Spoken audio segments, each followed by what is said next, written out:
Thank you, everyone, and thank you, Ibra, for that wonderful and generous introduction. And thank you to my friend Sol Trujillo for coming to New York and convincing me that I had to be here for this important event. Sol and I came to know each other well when he was CEO of Telstra in Australia, partnering together on Foxtel, our pay TV business. And although Sol was a controversial figure down under, he left behind a country that I believe has the world's best mobile telephone system anywhere. So thanks again, Sol. Well, I'm really happy to be with you all here today. First, of course, because it gives me a chance to talk about all of the wonderful things we're doing at 21st Century Fox to better reach out and serve the Hispanic market. But second, because it gave me an excuse to visit Miami. Believe it or not, I think this is my first ever trip to Miami. What a vibrant, glorious city. It's amazing.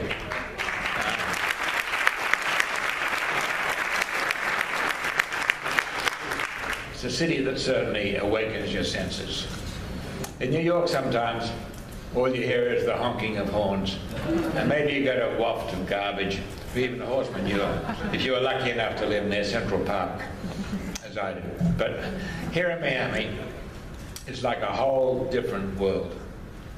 Maybe it's the spice in the air and the wonderful Cuban restaurants in Little Havana, or the Brazilian music that spills out of the Art Deco buildings onto the streets.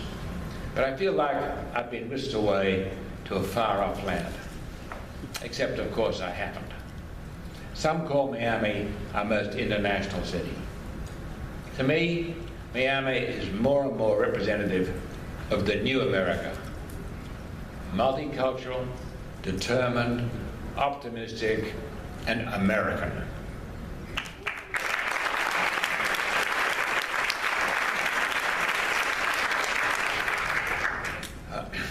If you've lived in America for too long, it can be easy to forget this is a nation of immigrants. I've lived here for over 40 years and nearly 30 as a citizen. Of course, I still love my native country, Australia, but this country is special. It fought for its freedom and built the greatest, most exciting democracy in the history of our world. America is a melting pot.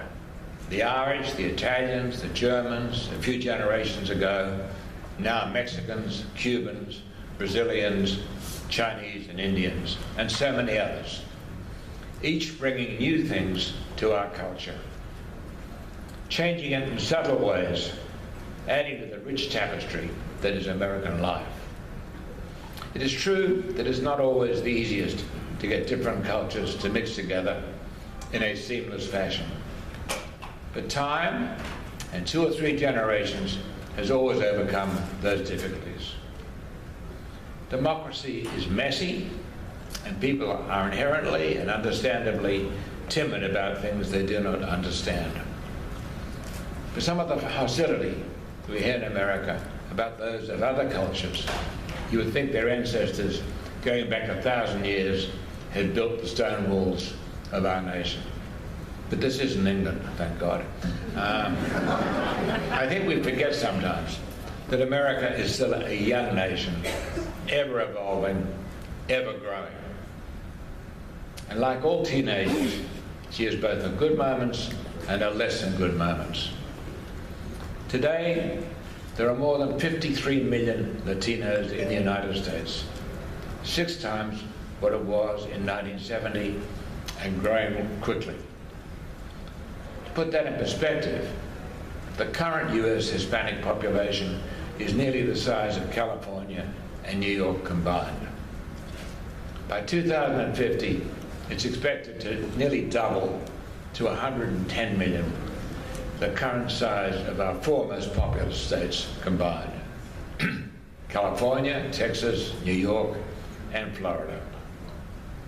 It's no wonder then that from July 2012 to June 2013, The top 50 advertisers alone spent $4.47 billion to advertise their products and services to the United States Hispanic market, a 12% increase over just the prior year, and a whopping 45% increase from 2 years earlier. Multinational consumer brands like Procter & Gamble, Nationwide, Toyota, Ford, L'Oreal, and all of the others believe that Hispanic consumers are critical to their future success. But it is more than just the raw numbers. The US Hispanic population is also younger than the general population. 65% are millennials between the ages of 22 and 32. They are starting families, building careers, and moving into their higher earning years. I recently read an article in the Wall Street Journal that I believe speaks volumes about the ascendance of US Hispanics. For the first time, the University of California has admitted more Hispanics than whites.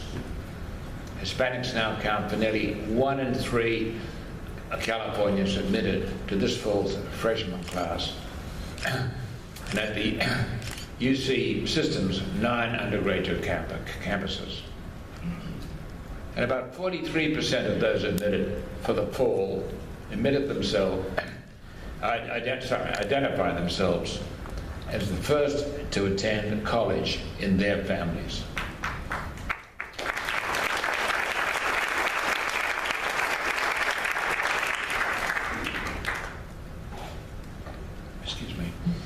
All of this leaves little doubt about the enormous and growing influence of American Hispanics on media and advertising. What's more, we know it is still an underserved market. That being said, it is not one that has been exceptionally easy to crack. Last year, I understand that Sir Martin Sorrell told you that if everyone understood it, it wouldn't be an opportunity. And he was right, absolutely right. There is no doubt the Hispanic media market has become more crowded. But from my perspective, the opportunity is not just to be able to serve the Hispanic market. The opportunity is to introduce choice into it. I've always started with the premise that viewers deserve more choice. Whether it was launching a fourth network with Fox, competitor to CNN with the Fox News channel, or bringing satellite TV to Europe and Asia, or launching Fox International channels and expanding further across Latin America. I've always believed that consumers deserve more choice. And in this regard, the Hispanic television market is no different from any other underserved market. It's more complicated than just choice. It's essential to first understand the audience, what they're looking for, what they're not getting from the incumbents. On the television side, we did a tremendous amount of research before Fox International channels, together with RCN, launched Mundo Fox. What did we learn? There was a clear gap between what was offered and what Hispanic viewers wanted. Like other audience sectors in the market, Hispanic households wanted high-quality programming, but they wanted other things too. Programs that taught them about other cultures and the world around them. Programs about nature and our planet, programs about families that looked like their own. They were looking for fresh approaches that fused traditional Latino values with modern American culture. Shows they could watch with their families. Based on these insights, we are creating high-quality Spanish language programming across our Fox Hispanic media channels and providing real choice for viewers. Shows that inspire American Hispanic families to expand their horizons by bringing the world to them through quality news and sports programming, as well as a diverse lineup of original entertainment, scripted factual. Content that is firmly set in the American Hispanic experience. On Mundo Fox, programs like the Emmy Award-winning telenovela Ledo are in the lineup, along with independent news from Noticias Mundo Fox and family and docudramas like Los Golden Boys, starring Mario Lopez and boxer Oscar de la Hoya. And this coming Saturday, we are premiering a new original drama, Dos Lunas, or Two Moons, starring the wonderful Barbara Mori, who plays a brilliant psychologist who's coping with her own split personality disorder and a love triangle of her own making. On Not Geo Mundo, programs like Cosmos, a reboot of Carl Sagan's groundbreaking science series, run side by side with programs like Caesar 911 or specials like Dr. Vet, Los Angeles, which gives viewers access to a slice of life probably outside of their own, following 3 Hispanic, LA-based veterinarians. Or the show Extraordinary People, which brings viewers on an emotional odyssey with inspiring and true stories of people who overcame enormous odds to achieve their dreams in Latin America and the US. On Fox Life, reality shows hits like The Real Housewives of New Jersey are in the lineup, along with original shows like Luz en Casa, a home improvement show, and Il Mayor de los Peores, a competition reality show starring celebrity cook Irina Garcia. Like everywhere else in television, we have our hits and misses. It is much harder to find a new comedy hit than it is to find an audience for a football match. So it should be no surprise to hear me say that Fox Deportes has been the clearest path for us. There is something amazing and endearing about the simplicity of sports. We are hardwired to be drawn to sports.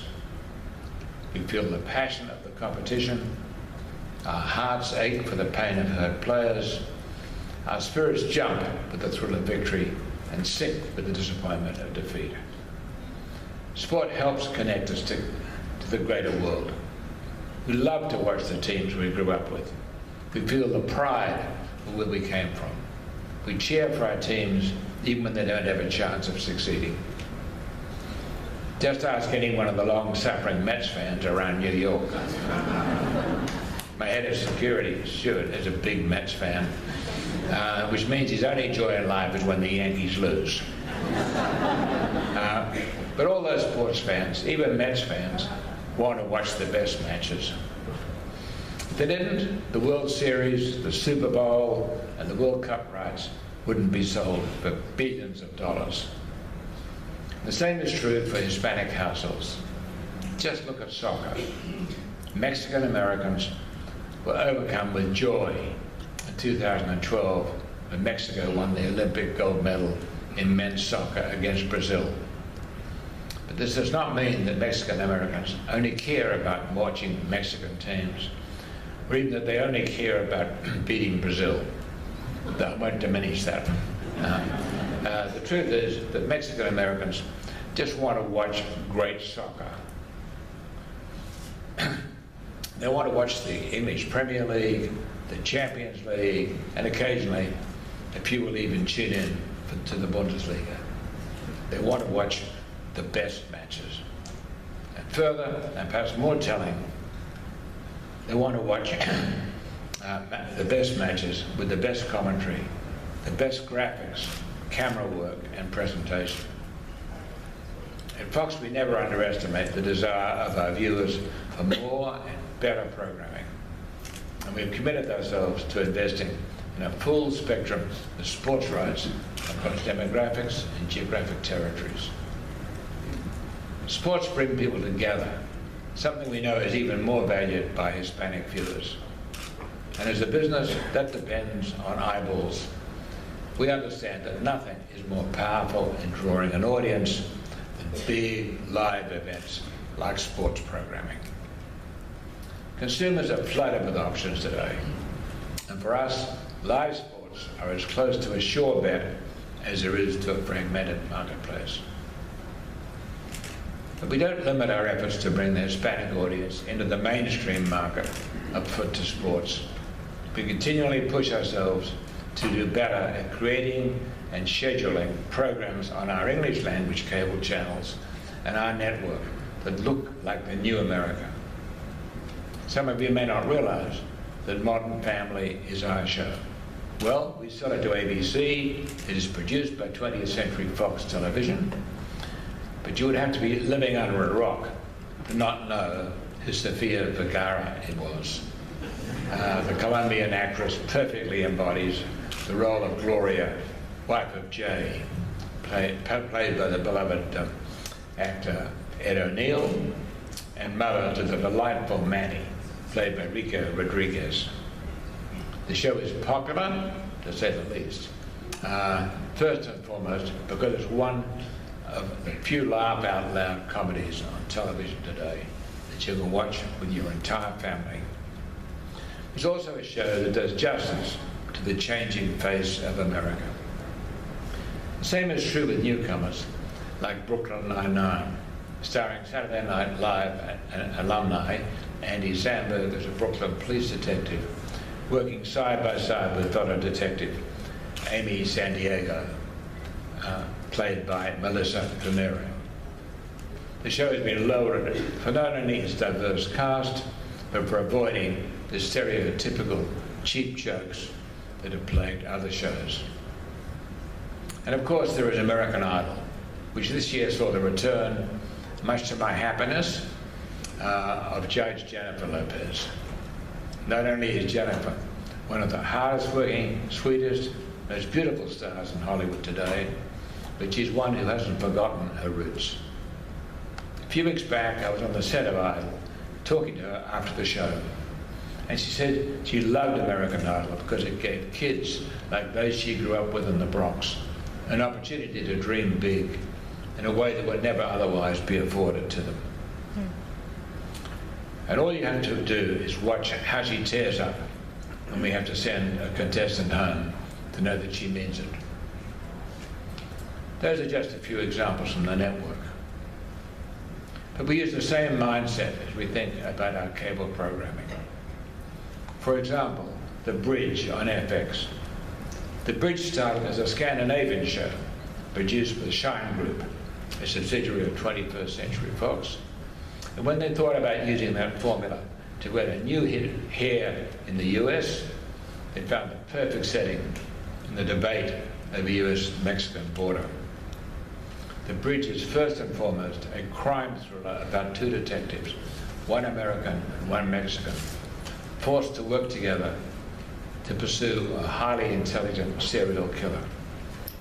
But the show goes much further, and to explore the relations and tensions between the US and Mexico, the different cultures of El Paso and Juarez, and the difficulties around immigration, drug cartels, and police corruption. The Bridge is primarily broadcast in English, but it also flips to Spanish at times with English subtitles for scenes set in Juarez. The show is a bold new twist on the traditional procedural. Each new case provides a jumping-off point to explore the space where two opposing worlds meet at the US-Mexican border. It's just one example of what we're doing on the cable side to appeal to the broader Hispanic market. Finally, let me touch on the film business. We know that Hispanics are among our best customers. While they are 17% of the US population, they account for 32% of the frequent movie-going public, according to the Motion Picture Association. This makes the Hispanic audience critical for box office success. But it's more than just demographic and community, for example.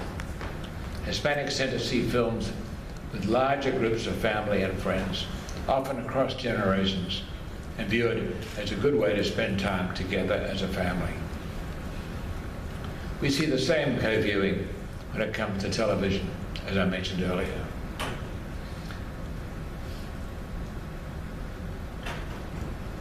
Excuse me. They're also highly connected on social media and tend to share opinions and recommendations on movies regularly. When it comes to genres, Hispanics too prefer action and comedy as their favorite category. But more so than other groups, Hispanics are particularly fond of the animation category. While just 31% of whites report that animation is their favorite movie type, for Hispanics, the number is 42%. This has helped bolster our success with movies like Ice Age and more recently Rio 2, which opened #1 in every Latin American market worldwide. The Latin American market continues to be an important driver of growth at the international box office, increasing 7% last year. And I'm incredibly proud to say that our movie studio, 20th Century Fox, has been the #1 distributor in Latin America for 8 of the last 10 years. That's a little of what we're doing to better serve the Hispanic market.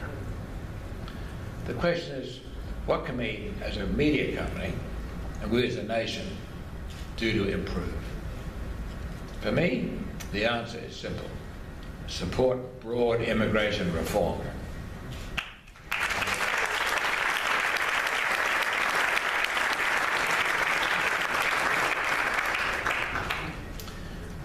This is not meant to be a political speech here today, so I won't make this part about the 12 million Hispanic voters who turned out in the last presidential election, or the stupidity of candidates who turned their back on the Hispanic vote.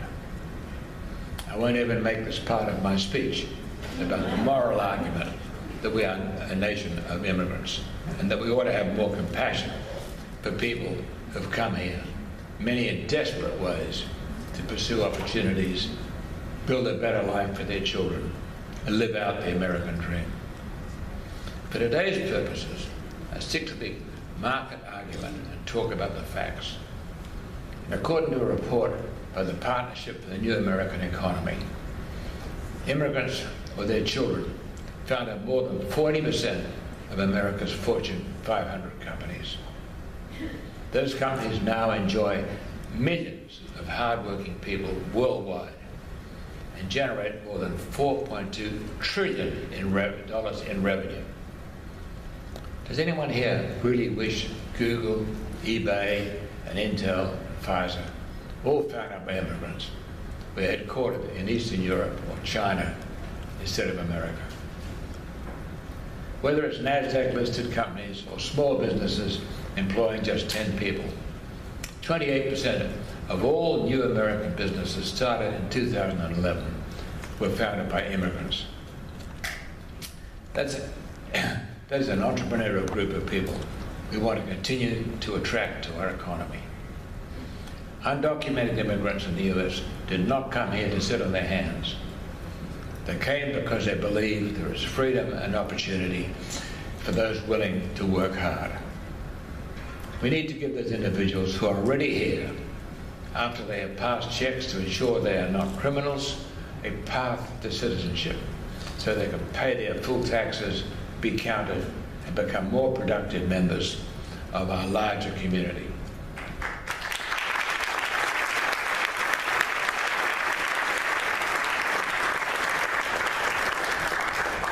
Next, we need to immediately do away with the cap on H-1B visas, which is arbitrary and results in US companies struggling to find the high-skilled workers they need to continue growing. We already know that most of the applications for these visas are for computer programmers and engineers, where there's a shortage of qualified American candidates. How do I know this is true?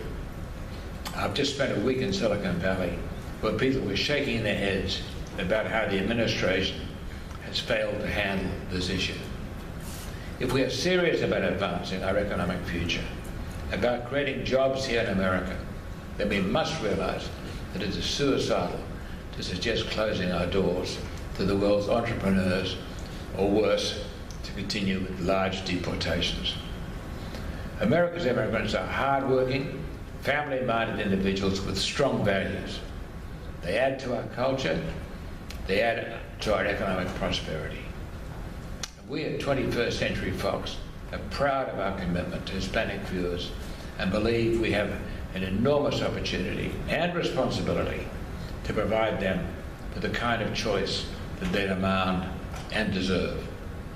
So thank you for allowing me to be here with you today, and hope you all have a great conference. Thank you.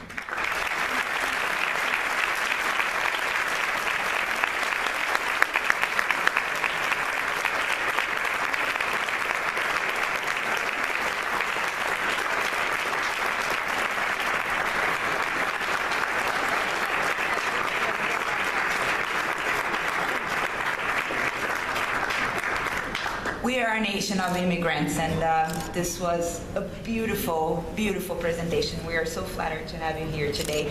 And I would like to invite to the stage our next speaker, Mr. Saul Trujillo, which is a very good friend of Mr. Murdoch, and will conduct a Q&A. And I will introduce him formally a little bit later, but please, applause to Mr. Trujillo.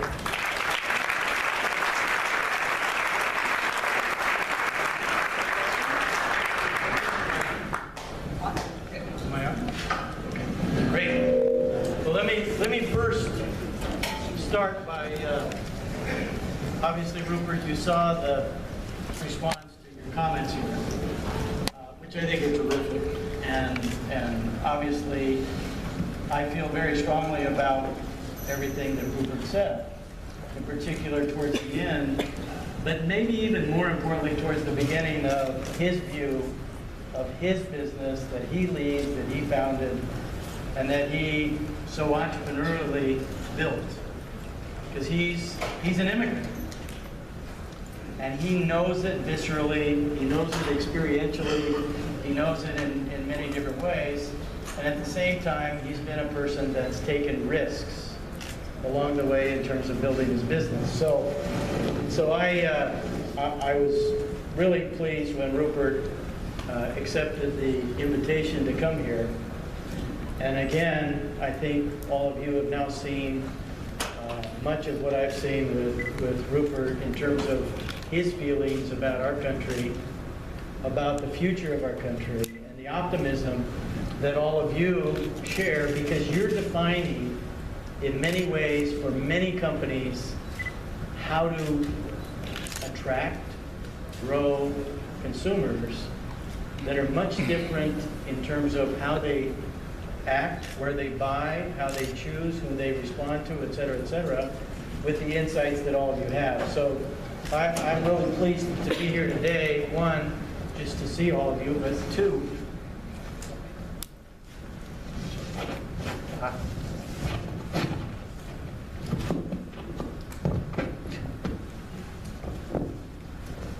thank you. But also, number two, to have this chance to interact.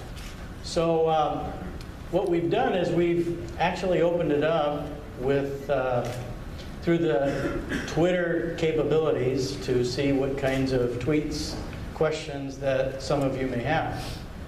And I think the first one that we have here on the board is for Rupert, which is, what's your perspective for the next 5 years in multicultural entertainment? So as you see the evolution of your business, and I've actually had the chance to see one of the groups that Rupert has put in place, which is called Audience Strategies, where they're continuously working with all the parts of his company to understand the viewers and the audience. And I found that one of the unique aspects was Rupert and his folks, his leadership team, they don't talk about diversity, they talk about audience strategy. And so to the question about multicultural entertainment, Rupert, do you want to comment on how you've built this way of thinking and how you're shaping it as you go forward?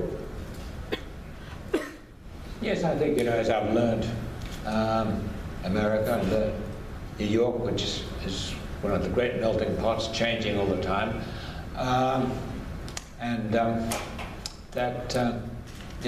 we have to reach out and include everybody in what you would call the mainstream media. We have to keep adapting and just being sensitive to these changes that are happening. But it's not something that's, you're going to, I think it's going to be a question of give and take. You take existing American white culture or old culture, and then Hispanics come in. There'll be a melding. Yeah. And we have to react to that in our programming. Great. And I think what you just described is what I would call the new mainstream. Yeah. Because we have the old mainstream, but now it's been added. And as we think about, in particular, Latinos and Hispanics in this country, it's no longer about a niche. They are mainstream. They are the single largest growth element in terms of our economy. And I think that's what you have articulated, your team is working on, and I think that's very exciting. Yeah, we're now the second largest Hispanic market in the world, larger than Spain. Yes, yes. So the next question here on the board is, what do you recommend the Hispanic marketing industry do to get more companies to invest?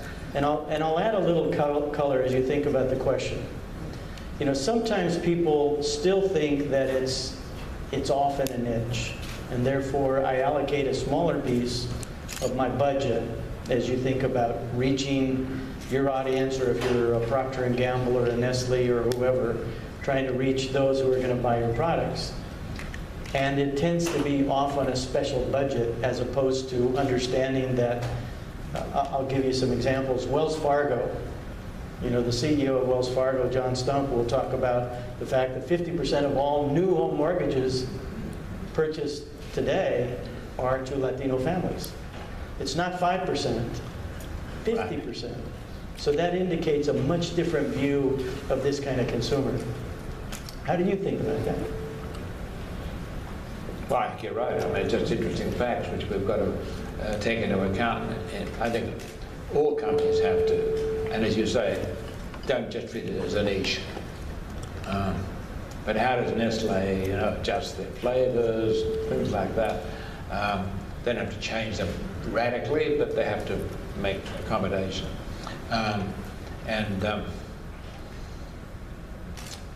It's interesting, you mentioned Wells Fargo. It's a great bank. But I'm sure that all banks are having the same experience across America. Great. The Hispanics want to have homes. And today is a great opportunity in most parts of America, a low market and very cheap money. But as a CEO then, I'll take this question a little bit further.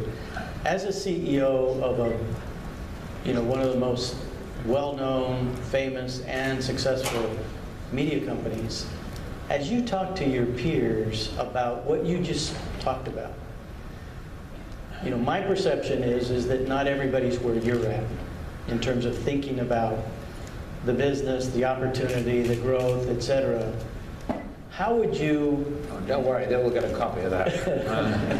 Well, copying you is one track, but everybody here that is working for many companies across the country, how would you advise them to get their message across even more effectively than perhaps they're doing today? So that when they think about spend, their budgets, etc., how they might even garner more business in doing business with major companies. Well, as far as we're concerned, as you say, we're constantly looking at this, and we're not doing enough, as you constantly tell me.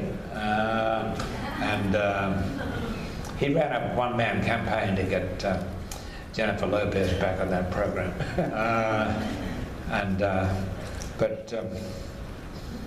No, we just need to do, I think we need to do more of what we're doing, and other companies should follow us. And if we're successful, you'll find they will. Okay, one of the other questions then that's come up here is, do you see the similarities of the U.S. Hispanic market with other markets around the globe?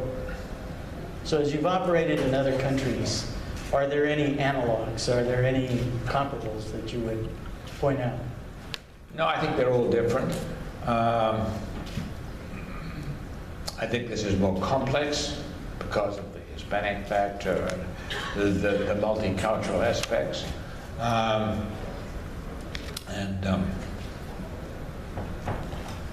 You know, we're seeing, for instance, this sort of ethnic feelings. You can see in Britain today, there's and in other European countries, a tremendous movement growing up against immigration, just within Europe. I think it's, you know, those countries that adopt those policies are very, very short-sighted. But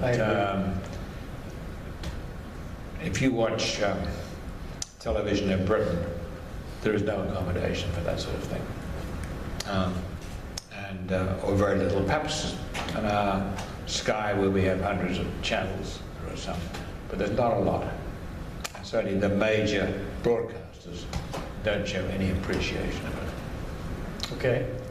And by the way, I agree with that. Having lived in France, having lived in London, where you do have these, actually they become enclaves, as opposed to a view that everybody's mainstream. The next question here is about digital.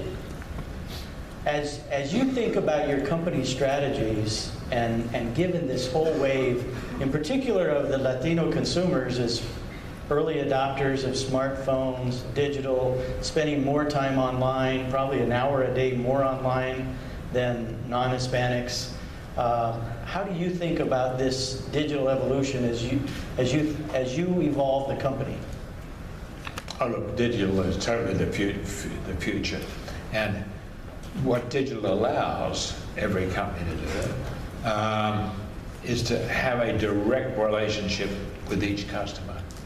The data that's forming, this is the one thing I saw in Silicon Valley last week that stood out most, was the growth of data analytics, teaching people how to do it, going into companies. And companies which, great companies with enormous skills, and not glamorous companies, but enormously skilled companies where people like to work, starting working for the Defense Department, the CIA, are now just getting swamped with demand for work from the banks, insurance companies, and so on. But as far as we're concerned, we use them, say at Dow Jones, at the Wall Street Journal, in absolutely trying to analyze everything we can about every single subscriber. And it'll be the same on television. Because if you've got pay television, cable television, it's a lot easier because you know the names and everything of your subscribers. You can find out more and more about them. On broadcast, it's harder. Well, one of the things, just to add to it, you mentioned earlier in Australia building out a wireless network. To me, the biggest democratization of digital, what we call digital, we had the internet where we had 1 billion, 1.5 billion people on the planet that were internet users. Yep. But we quickly had 5 billion and now 6 billion wireless enabled individuals around the world. So to your point about the digital strategies, the big enabler to me is the wireless world. And the more speed and bandwidth we can provide so that people then can overlay their internet, kind of internet everywhere kind of connections is really key, which then enables that viewing experience, all the things that you saw us do in Australia back in 2006, streaming Foxtel, right? Yeah, you were nearly a decade ahead of the world. But it's true, and we are very badly served in this country at the moment. Even here, the use of, for emails and materials or anything, the use of laptop computers is not really increasing at all. Of iPads and the like, increasing quite well. Of smartphones going through the roof. And by 2020 or earlier, we're going to have, and the price will come down, of course, and there'll be different qualities, but we're going to have 5-6 billion, a great majority of the world's population, with a smartphone, with access to the internet, with all that means, good and bad. I mean, you get all the, you should have access to all the knowledge in the world, but as you said last night, we were talking information and misinformation. Yes, well, it's like with everything that's good, there's always something that may be a downside. The next question here on the board, Rupert, is another really challenging question for every CEO, and that is, how do you ensure that as you look at how your audience, in particular this for you as a media company, how do you ensure that you have senior management and board that reflects the kind of consumers that you're serving? And so where people have a seat at the table in terms of decision making, et cetera. Because that's been the challenge in the U.S. in many different ways when you look at the diversity. And diversity is a word that sometimes, connotes different things. But for me, it's back to what you said. It's a market strategy, and having insights, perspectives, sitting at the board table, sitting in your senior management that understand the markets, whether it be digital, whether it be, in the U.S. in terms of the domestic part of the U.S., the Hispanic kind of size, the growth, et cetera. The issue of age, in terms of the aging of America, where we're going to have a real bifurcation of our population. So the question is how do you ensure that there is, that true diversity sitting at the table, so that you get the greatest set of thinking as you make resource allocation decisions?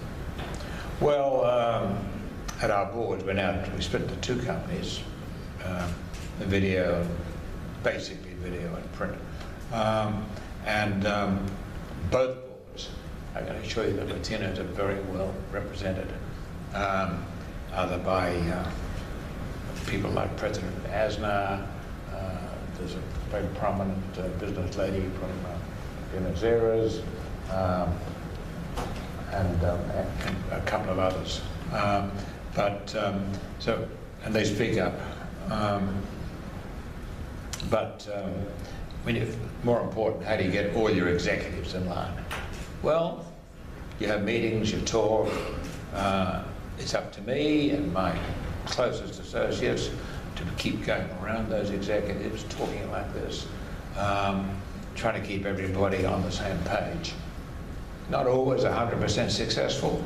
You have a few sort of hard nuts to crack, but I think on the whole we do a pretty good job. Internal communications are important, but it's also important not to formalize them too much. Okay, the next question is how do you see the future of TV versus the internet? So when you think about delivery of that content, that information, as it evolves, and you think about the millennials and the statistics that you quoted in terms of your presentation. The question is, will cable disappear, and will most people be watching TV, quote, online? I can't say, but I would guess the answer is yes. It's going to take time to get the capacity, but the greatest thing about it being online is that it goes direct to the mobile phones, the iPads, and so on. Mobility and being able to get your entertainment or your sports or whatever is everything. And you can't get that. Television, you get it in your TV set in your sitting room. So yes, I think the demand will certainly go heavily towards it, but I spent only Friday having lunch at Apple, who developed a whole digital experience for everybody to go on. And their problem at the moment, naturally, is, as a lot of people understand, getting the right terms from the cable operators. But because the people who own the cables also own the wires into people's homes. And the answer around that, of course, will be a lot more mobile over the air. Spectrum, right. As we think about it. Well, we'll take one more question here. And I think this is an important question that your perspective might be helpful on, and that is, do we have a void in Hispanic business mentorship in America? And I would even modify that a little bit. So as we think about Hispanic businesses, all the entrepreneurs, all the businesses that are around the country, how can we enhance the kind of mentorship that we do when we talk about entering a market like India or China or Turkey or wherever it might be, where we send resources, we invest in educational processes, we do all kinds of things in partnership. One of the comments I'm going to talk about a little bit later is the fact that, you know, we have a near $1.5 trillion marketplace right here in the U.S., and it's growing as fast as any of the BRIC countries, and actually growing faster. Yep. In terms of size, and the kind of investment, you know, across America doesn't look the same as though we were attacking one of the BRIC countries in a market sense. Yeah, I guess so. I mean, the real problem in America, which affects Hispanic kids as much as any other kids, is the failure of our education system. The education system and what they teach ought to take in, you know, a lot of Hispanic history and history of Hispanic contribution to this country. I read a book the other day by the new Archbishop of Los Angeles, who was talking about the missionaries who came to California hundreds of years before the Europeans came to the East Coast. And I think everyone has got to understand the history of Hispanics in this country. It is not just people who have come from Mexico in the last 20 years or 30 years. There's a long history. We had a war about it. We should talk about that, I think. Then everyone gets more appreciative of the Hispanic influence in this country. You're talking about business mentorship. I think we have a lack of all mentorship of things Hispanic in this country.